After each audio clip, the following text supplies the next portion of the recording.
નમસ્કાર, ગુજરાત 7 ન્યૂઝમાં આપનું સ્વાગત છે. વિસાવદર વિધાનસભાની પેટા ચૂંટણીમાં આમ આદમી પાર્ટીના નેતા ગોપાલભાઈ ઇટાલિયાનો ભવ્ય વિજય થયો હતો.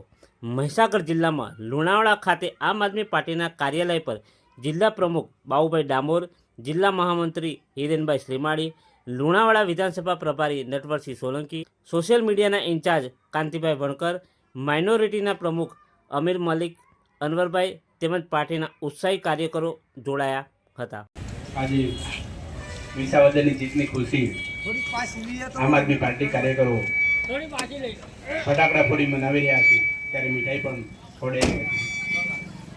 આમ આદમી પાર્ટી લુણાવાડા ઓફિસ ખાતે અમે સૌ ખુશીની લહેર ફક્ત વિસાવદરમાં જ નહીં પણ ગુજરાતભરમાં થઈ રહી છે. ત્યારે ગુજરાતના સૌ નાગરિકો ન્યાયપ્રિય અન્યાય સામે લડતા એવા ગોપાલભાઈ વિધાનસભામાં જઈ રહ્યા છે, ત્યારે સૌ કાર્યકરોની સાથે સાથે સૌ નાગરિકો પણ ખુશી અનુભવે છે. વિસાવદર પેટા ચૂંટણી એક યુવાન, નીડર, ઉચ્ચ શિક્ષિત, ન્યાયપ્રિય એવા ગોપાલભાઈને આમ આદમી પાર્ટીએ તક આપી ઉભા રાખ્યા, ત્યારે એમની સામે ગુજરાત સરકારનું આખું તંત્ર હતું. સમગ્ર ગુજરાતમાં ભાજપ સરકાર અને તંત્રની સામે લડનાર ગોપાલભાઈ ના સૌ અમે આભારીએ છીએ.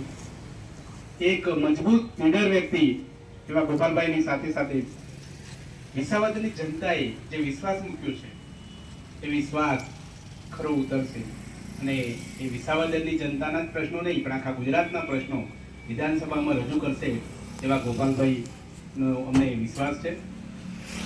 આ નિમિત્તે સમગ્ર ગુજરાતમાં ખુશીની લહેર છે.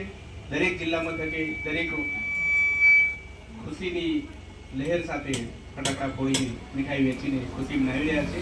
અને આવનાર સમયમાં આમ આદમી પાર્ટીનું સંગઠન મજબૂત બનશે, બની રહ્યું છે. જેમ ચૈતરભાઈ એક અવાજ બન્યા હતા આમ આદમી પાર્ટીનો, એવો જ બીજો અવાજ ગોપાલભાઈ વિધાનસભામાં, બંનેની જોડી વિધાનસભામાં જશે અને મોટો અવાજ એટલે કે ન્યાયના હિતમાં, લોકશાહીના હિતમાં, પ્રજાના હિતમાં વિધાનસભામાં અવાજ પૂછશે એવી અમે આશા રાખીએ છીએ. અને એ આશા સૌની આશા છે. આવનાર સમયમાં ન્યાયપ્રિય, ઉચ્ચ શિક્ષિત વ્યક્તિઓ, યુવાનો દરેક વિધાનસભા ક્ષેત્રમાં આગળ આવે અને આમ આદમી પાર્ટી તક આપશે અને નાગરિકો પણ તેને આવકારે છે, એ ઉદાહરણ એ વિસાવદરમાં જોવા મળ્યું છે. એટલે એ રીતે બધે જ પણ યુવાનો આગળ આવે એવી વિનંતી સાથે અમે આવી યુવાનોને આહ્વાન કરીએ છીએ. અને સૌ 2027માં ગુજરાતમાં આ જે તાનાશાહી સરકાર બદલાય એ બાબતે અમે સૌ ખૂબ ઈચ્છીએ છીએ અને સંગઠન મજબૂત બનાવી ઘર ઘર સુધી અમારો આમ આદમી પાર્ટીનો મેસેજ પહોંચાડીશું. આ નિમિત્તે આવેલા અમારા આમ આદમી પાર્ટીના કાર્યકરો, આજુબાજુ સૌ નાગરિકોને હું આભાર માનું છું. આભાર સૌનો. સૌપ્રથમ તો આજે વિસાવદરની હોશિયાર જનતાએ જે જનાદેશ આપ્યો છે અને ગોપાલ ઇટાલિયાને વિધાનસભામાં મોકલવા માટે જે આશીર્વાદ આપ્યા છે એની ખુશી આજે મેં મહીસાગર જિલ્લા આમ આદમી પાર્ટીના સૌ કાર્યકર્તાઓ એ ભેગા થઈને વ્યક્ત કરી છે. સાથે સાથે વિસાવદરની ચૂંટણીએ આ એક સંદેશ આપ્યો છે કે જે લોકો એવું કહેતા હતા કે ગુજરાતમાં ત્રીજો પક્ષ નહીં ચાલે,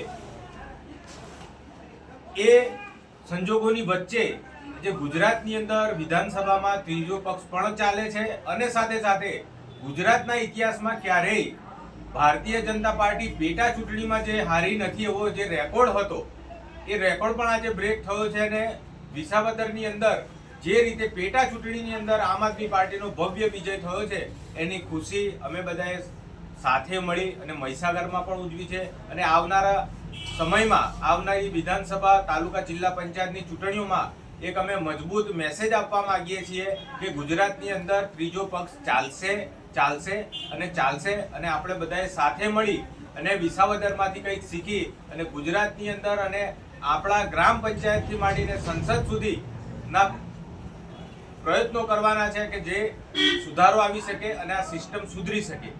સૌનો આભાર. આજરોજ મહીસાગર જિલ્લા આમ આદમી પાર્ટી ઓફિસ ખાતે અમે જિલ્લા ટીમ ભેગી થઈને વિસાવદરનું જે પરિણામ આવ્યું છે, ગુજરાતમાં એક ખમીરવંતા યુવાનને વિધાનસભામાં મોકલવાનું જે પરિણામ આવ્યું છે એની ખુશી વ્યક્ત કરી છે. વિસાવદરની જનતાએ શ્રી ગોપાલ ઇટાલિયા સાહેબને જીતાડ્યા છે. એ ખુશીના આનંદનો પાર અમારી આમ આદમી પાર્ટીના દરેક કાર્યક્રમોમાં છે.